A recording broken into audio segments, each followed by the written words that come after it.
बच्चों, welcome you all once again in beat best education academy for toppers. My name is M Shadab. I am your MSD sir and you are watching the lecture number 10 of the chapter rotational mechanics.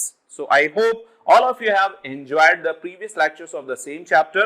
आपने अभी तक के इसके सारे जो भी lectures हैं उनके नोट्स बनाए होंगे और उन सारे लेक्चर्स को आपने सीक्वेंस वाइज 1 2 3 4 5 ऐसे देखा होगा और लेक्चर नंबर 5 का जो भी प्रैक्टिस सेशन था उसके सारे क्वेश्चंस आई होप आपने किए होंगे. तो अब आपको पूरी तरह से मोमेंट ऑफ इनर्शिया में मजा आने लगा होगा क्योंकि इसके पिछले वाले लेक्चर में मैंने आपको एक बहुत अच्छा सा अमेजिंग सा कंसेप्ट बताया था रूल नंबर 2 के फॉर्म में. रूल नंबर 1 में भी बहुत अमेजिंग कंसेप्ट था और वहां से हम लोग ने अपने मोमेंट ऑफ इनर्शिया के जो भी फॉर्मूले थे उनको थोड़ा सा एक्सटेंड किया था और थोड़ा सा आगे तक पहुंचे थे. राइट, ये सारे मोमेंट ऑफ इनर्शिया हमको निकालना पता होना चाहिए. अगर हमें ये सारी चीजें आ जाती हैं then we are able to solve easily the questions which are going to be asked in your examination और इन योर टेस्ट पेपर और योर टेक्स्ट बुक और कहीं भी पूछे जाएंगे तो वहां पर सबसे पहले चीजें हमें मोमेंट ऑफ इनर्शिया निकालना आना चाहिए. तो आई होप आप प्रॉपर नोट्स बना रहे होंगे. जिस सीक्वेंस में मैं आपको पढ़ा रहा हूं उस सीक्वेंस में पढ़ रहे होंगे और आप प्रॉपरली हर एक चीज को अपनी कॉपी में नोट कर रहे होंगे. इसी उम्मीद के साथ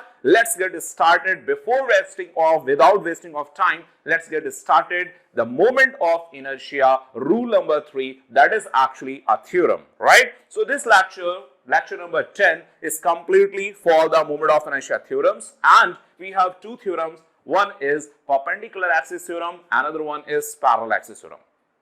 So in this particular lecture number 10, we will complete the theorem perpendicular axis theorem for the moment of inertia. तो यहां पर हम लोग moment of inertia के perpendicular axis theorem को पढ़ेंगे, समझेंगे, जानेंगे और उसकी इंपॉर्टेंट चीजें और किस वजह से वो क्वेश्चंस आपसे गलत हो सकते हैं या इसमें क्या मिसकंसेप्शन होता है, ये सारी चीजें भी हम लोग करेंगे. तो आई होप आप सभी लोग स्टार्ट होंगे. तो चलिए स्टार्ट करते हैं मोमेंट ऑफ इनर्शिया की थ्योरम. वैसे तो ये रूल नंबर 3 के फॉर्म में है लेकिन ये थ्योरम नंबर 1 है, रूल नंबर 3 है, थ्योरम नंबर 1 है और थ्योरम नंबर 1 और 2 कोई हार्ड एंड फास्ट रूल नहीं है. किसी को भी हम 1 या 2 के फॉर्म में देख सकते हैं. बट मेन चीज आपको याद रखना है, हेडिंग जो आपको कॉपी में डालना है इस लेक्चर की, that is perpendicular axis theorem for moment of inertia. तो I hope all of you are ready. Copy pen आपका रेडी होगा और आप दिमाग से, मन से, दिल से भी रेडी होंगे और दिल पे हाथ रख के आपको ये सारी चीजें समझनी है, देखनी है, जाननी है जिससे कि आप इसका कंसेप्ट बहुत अच्छे से पढ़ पाएं and you all concept will be yes definitely crystal clear. All the concept will be crystal clear if you listen each and every word of mine. Right, सारी बातें अगर आप सुनेंगे तो आपको बहुत आसानी से बातें समझ में आएंगी. चलिए देखते हैं परपेंडिकुलर एक्सिस थ्योरम में आपको मेनली क्या चीज देखना है. यहां पर हम लोग मोमेंट ऑफ इनर्शिया पढ़ रहे थे, उसके इंपॉर्टेंट पॉइंट्स देख रहे थे. Point number 1 we have completed. Just give me some time guys. Now point number 1 we have completed, point number 2 we have completed, point number 3 we are going to complete, which is actually a perpendicular axis theorem. Right, यहां पर हम perpendicular axis theorem पढ़ने जा रहे हैं. I hope आप सभी लोग रेडी होंगे. चलिए स्टार्ट करते हैं. मैं आपको बताता हूं यहां पर थ्योरम्स में कौन कौन सी थ्योरम है. एक थ्योरम होगी जिसको आप परपेंडिकुलर एक्सिस थ्योरम होगी और एक थ्योरम होगी जिसको आप पैरेलल एक्सिस थ्योरम के नाम से जान रहे होंगे. तो अभी जो हम लोग पढ़ने जा रहे हैं इस लेक्चर में that is the one is perpendicular axis theorem. I hope all of you are ready. The most important thing जिससे आप बहुत सारे क्वेश्चन में गलती करने से बच जाएंगे कि जो परपेंडिकुलर एक्सिस थ्योरम है, ध्यान से देखें, perpendicular axis theorem is applicable. इसको 3 स्टार बना के अपनी कॉपी में नोट करिए. एप्लीकेबल ओनली फॉर 2 डायमेंशनल और plane bodies. Right, 2 dimensional bodies के लिए या प्लेन वाली बॉडीज के लिए. पहले तो देखते हैं कि एक्चुअली में परपेंडिकुलर एक्सिस थ्योरम है क्या. राइट, तो उसको देखने के लिए आपको जानना होगा, समझना होगा कि किसी भी बॉडी को हम 3 एक्सिस के अबाउट रिवॉल्व कर सकते हैं, चाहे वो 1 डायमेंशनल बॉडी हो, चाहे वो 2 डायमेंशनल बॉडी हो, चाहे वो 3 डायमेंशनल बॉडी हो. इसके लिए मेरे को यहां पर आपको अलग से एक बॉडी दिखानी पड़ेगी. यहां पर जैसे मैंने मान लीजिए ये 3 डायमेंशनल कोई एक बॉडी ले ली है. अब इसके एक्सिस भी मैं आपको अलग अलग दिखाता हूं. राइट, ये इसका ओरिजिन मान लेते हैं. यहां पर हम इसको y एक्सिस, यहां पर इसको कहा जाएगा x, positive x axis, right. और बाहर की तरफ यानी हम यहां से परपेंडिकुलर आउटवर्ड, तो ये जो एक एक्सिस होगा, मतलब ये एक्सिस, ध्यान से देखिएगा, ध्यान से समझिएगा, हर एक चीज आपको बहुत अच्छे से याद रखनी है, हर एक चीज में आपकी क्लैरिटी होना बहुत जरूरी है। अगर हम इस एक्सिस की बात करें तो ये एक्सिस हो जाती है z एक्सिस, राइट। तो अगर हम इस बॉडी को अकॉर्डिंगली रोटेट करें, जैसे हम इस बॉडी को इस एक्सिस के अबाउट रोटेट करें, तो इस बॉडी का मोमेंट ऑफ इनर्शिया होता है IY, right. Moment of inertia of the body about y axis, ध्यान से रखिएगा ये आप। और ये भी पॉइंट आपको याद रखना है कि मोमेंट ऑफ इनर्शिया एक प्योरली स्केलर क्वांटिटी नहीं है, ये एक टेंसर क्वांटिटी है, यानी हम इसको सिंपली ऐड तो कर सकते हैं, लेकिन सिंपल ऐड करने के लिए हमें ऐसा नहीं सोचना होगा, ऐसा नहीं देखना होगा कि किसी भी एक्सिस के अबाउट हो और हमने उसको ऐड कर दिया। इसके लिए आपको याद रखना होगा कि अगर वो 2 मोमेंट ऑफ इनर्शिया हो या 3 मोमेंट ऑफ इनर्शिया हो या 4 मोमेंट ऑफ इनर्शिया हो, लेकिन वो सेम एक्सिस के अबाउट होंगे, तभी हम उनको ऐड कर सकते हैं। अदरवाइज डिफरेंट एक्सिस के अबाउट ऐड कब कर सकते हैं, इसके लिए थ्योरम है, वो रूल है, रूल नंबर 3 है, थ्योरम है परपेंडिकुलर एक्सिस थ्योरम, जो मैं आपको यहां पर बहुत अच्छे से समझाने जा रहा हूं और इसका एप्लीकेशन भी करेंगे, तब आपको बहुत अच्छे से समझ में आएगा। सो चलिए यहां पर देख लिया, अगर एक 3 डायमेंशनल बॉडी है, राइट, या 2 डायमेंशनल बॉडी है या 1 डायमेंशनल बॉडी है, कैसी भी बॉडी है, किसी भी तरह की है, तो हमने उसको अगर y एक्सिस के अबाउट रोटेट करा रहे हैं, then the moment of inertia is supposed to be IY, और अगर हम उसको x एक्सिस के अबाउट रोटेट करा रहे हैं, देन इसका मोमेंट ऑफ इनर्शिया है IX। और अगर इसी बॉडी को आप ऐसे यानी कि इस एक्सिस के अबाउट रोटेट करा रहे हैं, तो इसका मोमेंट ऑफ इनर्शिया इसके अबाउट होता है IZ, राइट। आई होप आपको समझ में आ गया। मैं आपको इसका एग्जाम्पल भी देता हूं, किसी भी बॉडी को कैसे कैसे हम रोटेट करा सकते हैं। जैसे ये एक बॉडी है, ये 2 डायमेंशनल हो सकती है, 3 डायमेंशनल हो सकती है, राइट। कोई जनरल बॉडी की बात कर रहे हैं। जैसे यहां पर अगर हम इसको घुमा रहे हैं ऐसे, तो this is the rotation about y axis, this is the rotation about y axis, this is the rotation about x axis. ध्यान से देखें, अगर इस एक्सिस के अबाउट रोटेट हो रही है, so this is the rotation about x axis. y के अबाउट ये रोटेशन हुआ, ये रोटेशन y के अबाउट, ध्यान से देख लीजिएगा, ये रोटेशन हो रहा है y के अबाउट, और ये रोटेशन हो रहा है x के अबाउट, ये रोटेशन हो रहा है z के अबाउट, राइट। तो इस तरह से आप किसी भी बॉडी को अलग अलग एक्सिस के अबाउट रोटेट करा सकते हैं और उनका उन्हीं एक्सिस के अबाउट मोमेंट ऑफ इनर्शिया हो सकता है। सो परपेंडिकुलर एक्सिस थ्योरम ने क्या कहा कि परपेंडिकुलर एक्सिस थ्योरम ने कहा कि हम किन्हीं भी 2 एक्सिस जो कि आपस में परपेंडिकुलर हो, उनके मोमेंट ऑफ इनर्शिया को ऐड करके इक्वल होगा या इक्वेट करेंगे तीसरे मोमेंट ऑफ इनर्शिया से जो उनके परपेंडिकुलर हो, यानी ये तीनों परपेंडिकुलर एक्सिस के अबाउट होने चाहिए, राइट। लेकिन अगर आप इसको 3 डायमेंशन में कह सकते हैं, तो हम उसी मोमेंट ऑफ इनर्शिया की थ्योरम से कोई ऐसा भी करेगा, भाई IX और IY भी परपेंडिकुलर हैं, तो इनको हमने ऐड करके IZ कर दिया। या कोई कहेगा कि भाई हम IZ और IX को ऐड करेंगे और इसको हम IY के इक्वल करेंगे। बहुत सारे कंफ्यूजन, बहुत सारे मिसकंसेप्शन आएंगे। तो इसलिए यहां पर जो चीज मैं आपको बता रहा हूं, जिसको आपको नहीं भूलना है कभी, कि यहां पर ये तीनों चीजें, ये तीनों बातें गलत हैं, right.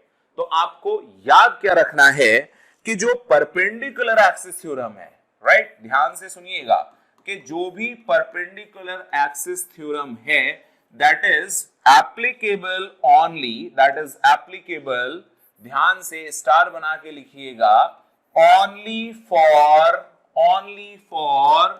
2-dimensional bodies, right? 2-dimensional bodies, यानी ये 2-dimensional bodies के लिए ही एप्लीकेबल है, वो चाहे रेगुलर शेप की हो, इर्रेगुलर शेप की हो, सिमेट्रिक हो, अनसिमेट्रिक हो, whatever the size, whatever the shape, but it must be a planar body, must be a two-dimensional body. It's not applicable for three-dimensional body.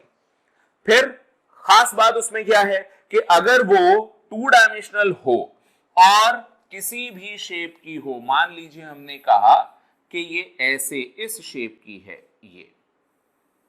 ये प्लेनर है, इसकी मैं यहां से थिकनेस आपको ऐसे दिखा देता हूं, ये प्लेनर ऑब्जेक्ट है और वो कैसे भी पास कर रहा हो, यहां से आपने देखा कि एक एक्सिस इधर से पास कर रहा है, ये एक्स एक्सिस हो गया, एक ऐसे पास कर रहा है, ये z एक्सिस हो गया, ये दोनों बॉडी के प्लेन में हैं, एक एक्सिस ऐसे पास कर रहा है, वो है y एक्सिस जो बॉडी के प्लेन के परपेंडिकुलर है।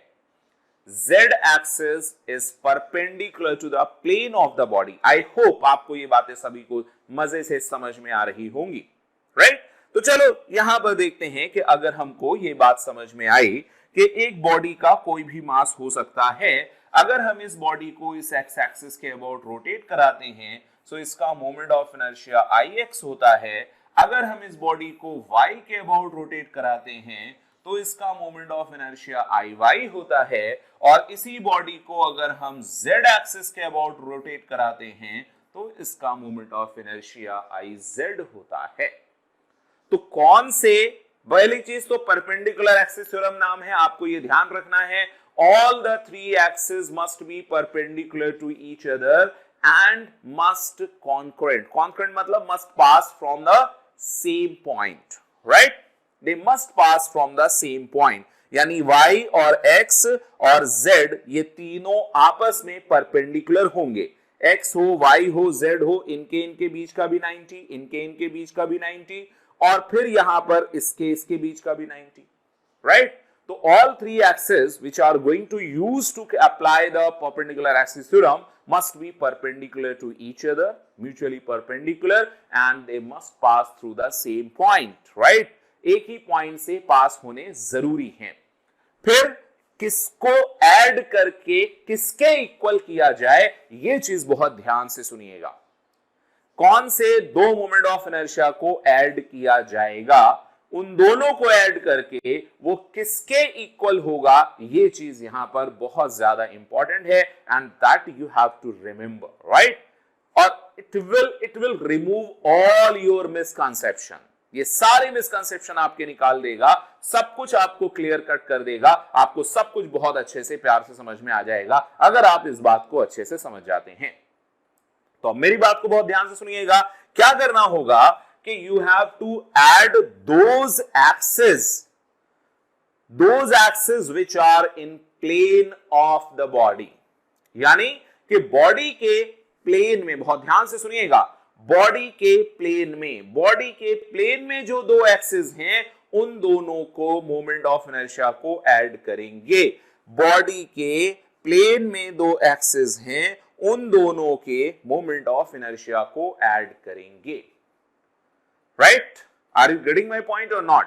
Are you getting my point or not? Just tell me, right? वो दोनों मोमेंट ऑफ इनर्शिया ऐड होंगे जो दोनों एक्सिस बॉडी के प्लेन में हो और परपेंडिकुलर हो। तो यहां पर बॉडी के प्लेन में आपको कौन कौन से दिख रहे हैं, ध्यान से देखिए, आपको दिख रहा है x और y, वेरी सॉरी, x और z बॉडी के प्लेन में है, तो you have to add the moment of inertia x and z, right?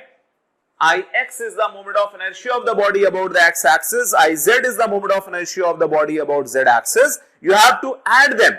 ये दोनों को ऐड करेंगे, क्यों? क्योंकि ये दोनों बॉडी के प्लेन में हैं, दोनों एक दूसरे के परपेंडिकुलर हैं और दोनों एक पॉइंट से पास करते हैं, और ये दोनों ऐड होके किस तीसरे के इक्वल होंगे?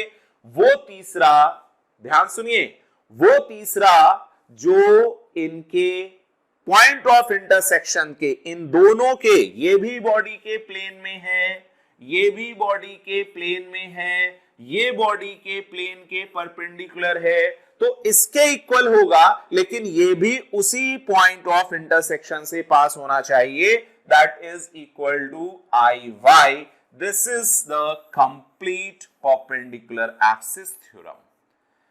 Now there is no confusion. First of all, you have to remember that you can apply only and only for two-dimensional bodies or the planar bodies, right? Plane body के लिए applicable होगी, two dimensional body के लिए applicable होगी. पहली चीज तो आपको ये ध्यान रखनी है, राइट? दूसरी बात जो आपको बहुत इंपॉर्टेंट है, जो याद रखनी है कि जैसे ही आप इन दोनों को ऐड करते हो तो वो वाले दो मोमेंट ऑफ इनर्शिया ऐड होंगे जो बॉडी के प्लेन में हो, जो एक्सिस बॉडी के प्लेन में हो, और दोनों ऐड होके किसके इक्वल होंगे? जो बॉडी के प्लेन के परपेंडिकुलर हो, राइट? सो आई होप आपको ये बात समझ में आ गई. अभी हम इसका एप्लीकेशन करेंगे. एप्लीकेशन में जब आप एग्जाम्पल करेंगे then you will get a clear cut idea about that theorem, right? यहां तक आपको बस ये याद रखना है, perpendicular axis theorem applicable only and only for three body, only and only for two dimensional bodies. Clear?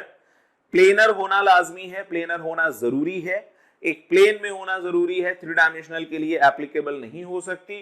तीनों एक्सिस जिसको इसमें इन्वॉल्व किया गया है, they must be perpendicular to each other, they must be perpendicular to each other and must pass through the same point. एक ही point से pass होना जरूरी है, एक पॉइंट पर इंटरसेक्ट करना जरूरी है, और तीनों आपस में परपेंडिकुलर होना जरूरी है, जैसे आप यहां पर देख रहे हैं. उन दो एक्सिस के मोमेंट ऑफ इनर्शिया को ऐड किया जाएगा जो बॉडी के प्लेन में हो, और उनको ऐड करके किसी तीसरे के परपेंडिकुलर किया जाएगा. वो जो तीसरा होगा वो तीसरा उनके पॉइंट ऑफ इंटरसेक्शन से पास होना चाहिए और बॉडी के प्लेन के परपेंडिकुलर होना चाहिए. अगर आप इतना कर लेते हैं तो आपको बहुत अच्छे से ये बात समझ में आ गई है. अब इस चीज को हम लोग अप्लाई करके देखते हैं. यहां पर भी मैंने आपको यही दिखाया है कि देखो यहां ये x और y ये बॉडी के प्लेन में है. तो अगर आप इसके लिए लिखना चाहें, इसके लिए तो x और y बॉडी के प्लेन में है, तो आप लिखेंगे कि भाई Ix वाला मोमेंट ऑफ इनर्शिया और Iy वाला मोमेंट ऑफ इनर्शिया ऐड किया जा सकता है. इन दोनों को ऐड करने के बाद जो तीसरा है वो तीसरा इन दोनों के प्लेन के परपेंडिकुलर है और है वो z. तो हम इसको z के परपेंडिकुलर है तो z के अबाउट करेंगे, यानी ये इस तरह से ऐसे रोटेट हो रहा होगा. आई होप इसमें किसी तरह का कोई परेशानी, समस्या, टेंशन नहीं है. Everything is fine. Is that everything is clear? That's great. यहां पर भी देखो सिमेट्रिक हो या अनसिमेट्रिक हो, टू डायमेंशनल होना चाहिए. रिंग में भी लगाया जा सकता है, डिस्क में भी लगाया जा सकता है. स्फीयर क्योंकि थ्री डायमेंशनल है, हेमीस्फीयर थ्री डायमेंशनल है, हेमीस्फीयर में नहीं लगाया जा सकता, ध्यान रखिएगा. रेक्टेंगुलर प्लेन लैम्ना में लगाया जा सकता है क्योंकि प्लेनर ऑब्जेक्ट है. जितने प्लेनर होंगे टू डायमेंशनल होंगे, सभी जगह ये बात एप्लीकेबल होगी. यहां पर भी x और y यानी आप लिख सकते हैं Ix plus of Iy is equal to z perpendicular है, तो इसको z के अबाउट कर दिया जाएगा. Is that clear? I hope सभी को ये बातें समझ में आ रही होंगी कि कैसे आपको परपेंडिकुलर एक्सिस थ्योरम को देखना है. अब जो और ज्यादा चीज आप समझ पाएंगे that will be clear by the example. So let's check it with the help of some examples. Real examples लेते हैं जो क्वेश्चन भी आपसे आ चुके हैं, आईआईटी में भी पूछा है, स्क्रीनिंग में पूछे हुए हैं, नीट में पूछे गए हैं. बहुत सारे ऐसे क्वेश्चन हैं, तो उन्हीं को लेते हैं यहां पर और आपको उसकी हेल्प से इसको ध्यान से बताते हैं कि किस तरह से आप इसको सॉल्व करेंगे. चलिए इसके लिए I have to take a fresh page. अब इस फ्रेश पेज में अभी मैंने आपको एग्जाम्पल नंबर 1 बताना है, right? I am going to tell you example number 1. आप इसको एज इट इज अपनी कॉपी में नोट करेंगे. एग्जाम्पल नंबर 1 है find the moment of inertia of a uniform thin disk about any diameter.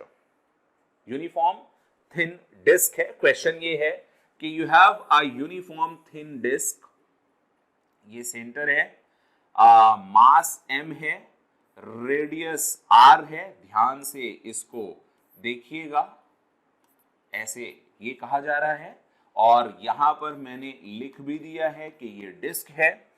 Axis is passing, ये centre है, इसके about ऐसे आप इसको रोटेट कर रहे हैं, ध्यान रखिएगा. तो ये डायमीटर के अबाउट है, तो इसके अबाउट हम मोमेंट ऑफ इनर्शिया इसका आईडी मान रहे हैं और यही आईडी आपको पूछा गया है, राइट।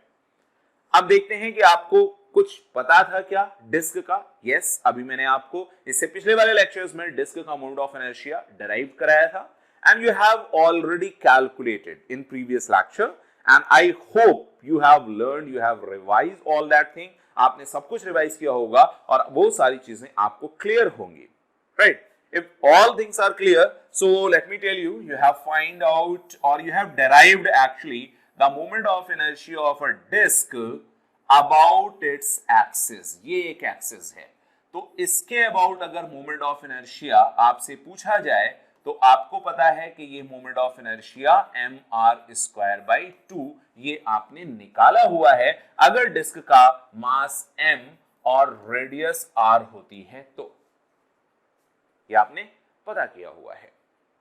चलिए अब देखते हैं क्या हम इसमें परपेंडिकुलर एक्सिस थ्योरम लगा सकते हैं। ऑब्वियसली लगा सकते हैं। परपेंडिकुलर थ्योरम अगर लगाते हैं क्योंकि ये एक plane object, two dimensional object है, so we can easily apply. अब इसको अप्लाई करते हैं तो देखिए कि डायमीटर के अबाउट पूछा गया है तो एक एक्सिस हम ऐसे ले लेते हैं, राइट। इसके अबाउट मोमेंट ऑफ इनर्शिया मान लिया आईडी और एक एक्सिस इसी प्लेन में ऐसे लेते हैं और ये इससे 90 डिग्री पर है। मतलब ये कि आपने एक एक्सिस ऐसे लिया तो अगर एक एक्सिस ऐसे लिया जाए तो इसके अबाउट भी आईडी होगा एज पर द सिमेट्री। अगर आप इसको सिमेट्री से देखेंगे तो ये भी आईडी होगा। अगर ये आईडी है तो आप देख सकते हैं दैट आईडी और आईडी, इसके अबाउट भी आईडी है और इसके अबाउट भी आईडी है और ये दोनों ID in plane of object है, बॉडी के प्लेन में है। और जो तीसरा मोमेंट ऑफ इनर्शिया है, ये जो आप मोमेंट ऑफ इनर्शिया देख रहे हैं, ये इसके परपेंडिकुलर है। ध्यान से देखिएगा, ये इसके परपेंडिकुलर है। तो अगर आप देखें ये 90 डिग्री पे है, आईडी और आईडी को आप ऐड कर सकते हैं तो आपसे आईडी ऐड होगा और दूसरा फिर आईडी ऐड होगा क्योंकि बॉडी के प्लेन में है। अब अगर ये दोनों ऐड किए जाएं तो ऐड करने के बाद ये किससे इक्वल होंगे? ये तीसरे से इक्वल होंगे जो कि है mr square by 2 that you have already derived in previous lecture, right? I think lecture number 8 or lecture number 7 we have derived it. Disc का मोमेंट ऑफ इनर्शिया है ना। एक्सिस के अबाउट रिंग का mr square था, डिस्क का mr square by 2 था। I hope you remember. अब अगर ID और ID देखें तो सेम है, तो you can say this would be 2ID is equal to mr square divided by 2, then you can say ID is equal to mr square divided by 4 और यहां से आपको ये मोमेंट ऑफ इनर्शिया मिल जाता है, राइट।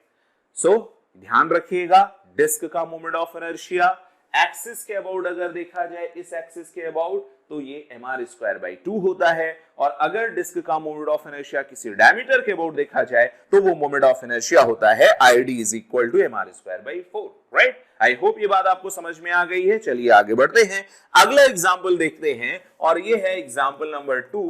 अगर एग्जाम्पल नंबर 2 में आपसे सेम चीज पूछी गई बट आपसे फॉर द रिंग पूछी गई, आपको क्या कहा गया? There is a ring of mass m, right. यहां पर रिंग है और अगर मास m और r ऐसे ब्रैकेट में लिखा है, इसका मतलब एक ऐसी रिंग है जिसका मास m है और रेडियस r है। नाउ अब आपको पता करना है कि इस रिंग का इस डायमीटर एक्सिस के अबाउट, राइट, id कितना होगा, रिंग के लिए id कितना होगा। तो रिंग के लिए आपको पता क्या है? आपने इससे पहले पता किया है कि अगर ये रिंग थी आपके पास, इस तरह से एक यूनिफॉर्म रिंग थी और ये सेंटर था, तो सेंटर से अगर ये पास करता था मोमेंट ऑफ इनर्शिया ऐसे, ध्यान से देखिएगा, मास m है, रेडियस r है। अगर इसके अबाउट आपने देखा, सेंटर से r डिस्टेंस, ये है सेंटर, अगर ये ऐसे रोटेट कर रहा है तो इसके अबाउट इसका moment of inertia I is equal to mr square होता है। You know that already, right, ये बात आपको पता है। अब अगर हम सेम चीज को देखें कि अगर ये एक रिंग है और रिंग में आपको ये सेंटर दिया, इसको कहा गया है ये है आईडी, आई डायमीटर, और इसके अबाउट भी आपने देखा, इसको भी कहा गया आई डायमीटर। और आपको ये पता है कि एक मोमेंट ऑफ इनर्शिया इस एक्सिस के अबाउट, अगर ये एक एक्सिस है, इसके अबाउट मोमेंट ऑफ इनर्शिया है I, and that I is given here, right? ये आपको पता है। अब अगर हम इसको यहां पर कैलकुलेट करें कि ये दोनों ऐड हो जाते हैं, आईडी प्लस आईडी, क्योंकि ये बॉडी के प्लेन में हैं, तो ये ऐड होंगे आईडी प्लस आईडी, और इक्वेट किसके होंगे, दोनों को ऐड करके जो तीसरा इसके परपेंडिकुलर हो उससे ऐड किया, इक्वेट किया जाएगा। तो अगर तीसरा यहां पर है, इसके परपेंडिकुलर है, अगर आप इसको ऐड करेंगे तो ये I d plus I d is equal to I होगा। ये I d plus I d you will get as twice of I d is equal to, अगर यहां आई देखा जाए so you will get m r square, यहां से आ जाता है I d is equal to m r square by 2, और इस तरह से ये आईडी कंप्लीटली आपके पास आ गया। सो आईडी यानी कि moment of inertia about a diameter for a ring, this is mr square by 2. For a disc we have calculated in previous example, that was mr square by 4, right? I hope ये दोनों example आपको समझ में आए हैं। चलिए एक और एग्जाम्पल देखते हैं, परपेंडिकुलर एक्सिस थ्योरम के ही एग्जाम्पल देख रहे हैं, and that is example number 3, right? Now let's talk about a rectangular lamina, right? तो रेक्टेंगुलर लैमिना की अगर बात की जाए कि एक ये रेक्टेंगुलर लैमिना है, और रेक्टेंगुलर लैमिना में आपने देखा है कि thickness must be very very small, that thickness should be very very small. यहां पर अगर आप देखते हैं तो ये लेंथ होती है स्मॉल एल, ये लेंथ होती है small b, right? Small l small b, and इसका मास हो गया है कैपिटल एम। आई होप इसमें किसी तरह की कोई परेशानी नहीं है। Is it clear? Is it clear? Now we have to find the moment of inertia about an axis which is passing through. ध्यान से लिख लीजिएगा क्या पूछा जा रहा है। पहला तीसरे एग्जाम्पल में आपसे पूछा गया है कि ये अगर इसका सेंटर है, एन एक्सिस, ध्यान से देखें, which is passing through the center, अगर आप इसको ऐसे रोटेट कराएं तो इसका मोमेंट ऑफ इनर्शिया क्या होगा, ऐसा आपसे क्वेश्चन ने पूछा है, right? Means suppose you have a rectangular lamina like this, you have a rectangular lamina like this, right? This is the thickness of the lamina and width is also there. अगर ये centre है, इसके about अगर हम इसको ऐसे rotate कराएं तो इसका मोमेंट ऑफ इनर्शिया क्या होगा, this is a question. Mass m, length दी हुई है l, एंड ये ब्रेड्थ दी है b। I hope everything is clear now. सारी चीजें आपको समझ में आ रही होंगी, कहीं पर कोई परेशानी नहीं है। This is actually the question. So how can we solve it? We can solve it. Can we apply the perpendicular axis theorem here? Yes, obviously we can apply. यहां पर बिल्कुल हम परपेंडिकुलर एक्सिस थ्योरम अप्लाई कर सकते हैं। क्यों apply कर सकते हैं? क्योंकि ये टू डायमेंशनल बॉडी है, और टू डायमेंशनल बॉडी का कुछ मोमेंट ऑफ इनर्शिया आपको पता था। जैसे मैं आपसे अगर बताऊं, इसके पिछले वाले एग्जाम्पल में, पिछले वाले लेक्चर में एक्चुअली में मैंने आपको ये बताया था कि अगर एक मिड पॉइंट से एक्सिस पास कर रहा है, राइट, तो इसके अबाउट इसका मोमेंट ऑफ इनर्शिया ये आपने देखा था। मास m है तो ये mv स्क्वायर बाई 12 होगा। अगर आपको याद ना हो तो लेक्चर नंबर 8 बहुत ध्यान से देखिएगा। लेक्चर नंबर 8 में मैंने आपको ये डिराइव करके दिखाया है। फिर अगर आपसे पूछा जाए कि ये सेंटर है और एक एक्सिस इससे पास कर रहा है, इसके अबाउट मोमेंट ऑफ इनर्शिया क्या होगा, इसको मान लो हम I1 कह देते हैं, इसको हम I2 कह देते हैं, तो ये वैल्यू आई थी ml स्क्वायर बाई 12, क्योंकि ये L का पर मिड पॉइंट है और ये B वाली लेंथ का मिड पॉइंट है।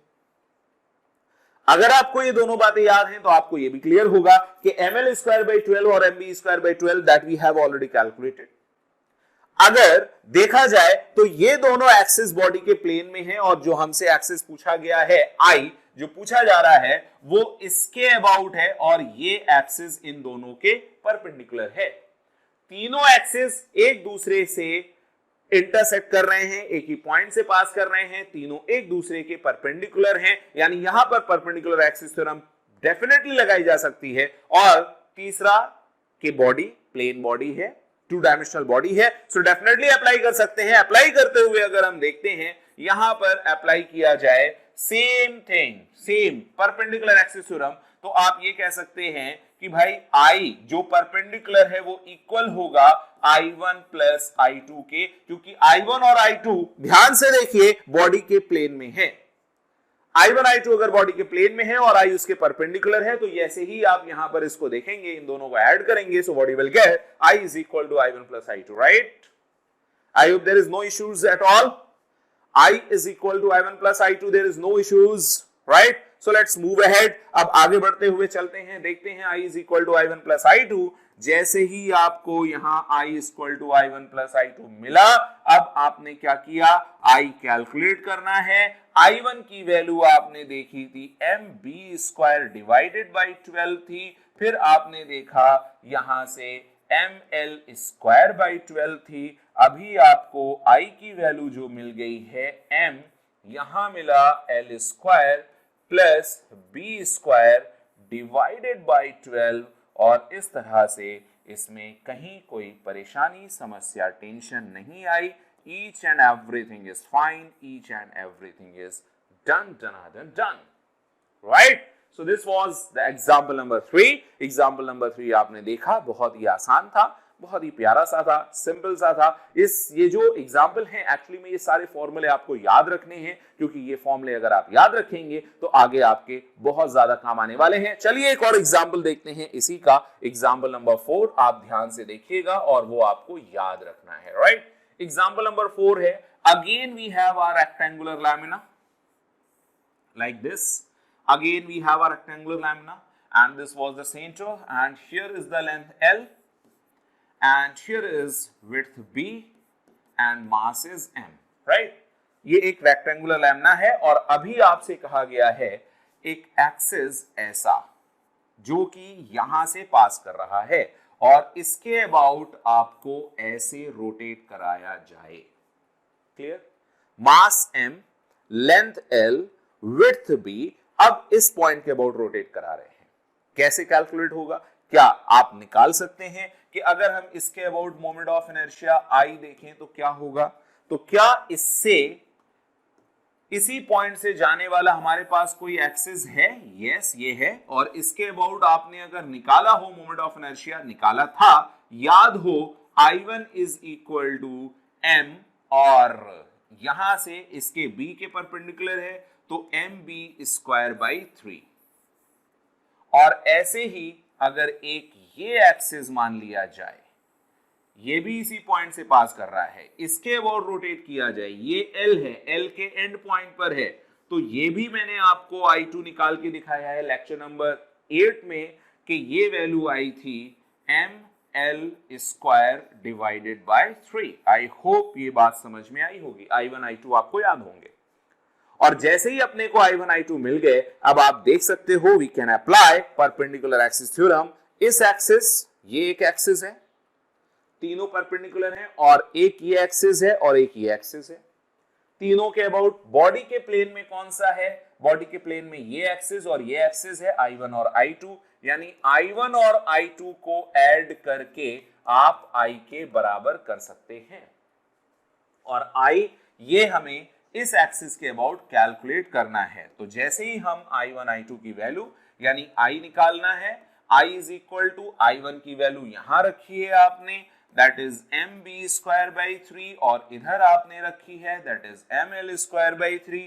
तो I की वैल्यू जो मिल गई दैट इज m, यहां से आपने किया l square plus b square divided by 3, और इस तरह से आपको इसका आंसर मिल गया, राइट? तो इस तरह से आपने चौथा एग्जाम्पल भी कंप्लीट किया। तो हम लोग ने यहां पर परपेंडिकुलर एक्सिस थ्योरम, जो भी परपेंडिकुलर एक्सिस थ्योरम है, उसमें किस तरह से हमें कंप्लीट करना है, मोमेंट ऑफ इनर्शिया हमें बहुत सारे कैलकुलेट हो गए।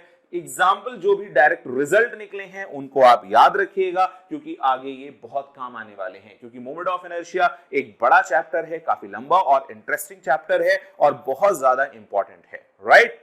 तो नीट पॉइंट ऑफ व्यू से ये सारे एग्जाम्पल आपके लिए बहुत इंपॉर्टेंट है, आई होप आप याद रखेंगे। तो हम लोग ने एक थ्योरम, जैसे कि 5 पॉइंट्स मैंने आपको बताए थे, 1 2 3, थर्ड पॉइंट में थर्ड पॉइंट हमने पढ़ा है, जो थ्योरम एक है वो है perpendicular axis theorem.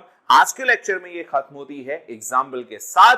Next lecture यानी लेक्चर नंबर 11 होगा। लेक्चर नंबर 11 में definitely we will learn another theorem which is actually the parallel axis theorem। तो पैरेलल एक्सिस थ्योरम के लिए तैयार रहिएगा, लेकिन उससे पहले ये सारी चीजें आप कंप्लीट करिएगा। हर एक एग्जांपल को 2 से 3 बार अपनी कॉपी में सॉल्व करिएगा, अपने आप से सॉल्व करिएगा, इसका कांसेप्ट समझिएगा और प्रैक्टिस जरूर करिएगा, क्योंकि जैसे ही ये पांचों पॉइंट्स खत्म होंगे मोमेंट ऑफ इनर्शिया के, फिर से हम लोग एक प्रैक्टिस सेशन लेंगे और उस प्रैक्टिस सेशन में हम इसके सारे एग्जाम्पल करेंगे। आज के लिए इतना ही, मिलते हैं अगले वीडियो लेक्चर में। तब तक के लिए आप keep practising, keep learning, stay healthy, stay awesome.